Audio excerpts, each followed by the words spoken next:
इरानी पूर्वाधारमा हमला नगर्ने ट्रम्पको घोषणा। अमेरिकी राष्ट्रपति डोनाल्ड ट्रम्पले इरानसँगको तनाव कम गर्नका लागि व्यापक सैन्य आक्रमणको योजनालाई तत्कालका लागि स्थगित गर्ने घोषणा गरेका छन्। आफ्नै स्वामित्वको सामाजिक सञ्जाल ट्रुथ सोशलमा पोस्ट गर्दै राष्ट्रपति ट्रम्पले पछिल्ला 2 दिनमा अमेरिका र इरानबीच मध्यपूर्वमा जारी शत्रुता अन्त्य गर्ने विषयमा निकै सकारात्मक र फलदायी कुराकानी भएको जानकारी दिए। उनले इरानका पावर प्लान्ट र ऊर्जा पूर्वाधारमा हुने भनिएका सबै सैन्य हमलालाई 5 दिनका लागि रोक्न निर्देशन दिएको जनाएका छन्। अहिले दुवै पक्षबीच भइरहेको गम्भीर र विस्तृत छलफलका आधारमा आफूले इरानका पावर प्लान्ट र ऊर्जा पूर्वाधारमा हुने भनिएका सबै सैन्य हमलालाई 5 दिनका लागि रोक्न निर्देशन दिएको ट्रम्पको भनाइ छ। यसअघि उनले 48 घण्टाभित्र इरानले हुर्मुज जलडमरू नखोले त्यहाँका ऊर्जा केन्द्रहरूमा हमला गर्ने चेतावनी दिएका थिए।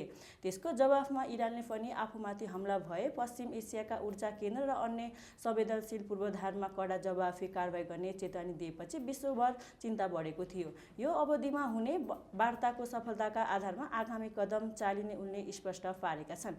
जारी वार्ता यस्तै हप्ताभरि चल्ने र यसले 2 दिन बीचको तनावलाई पूर्ण रूपमा समाधान गर्ने अपेक्षा गरिएको छ।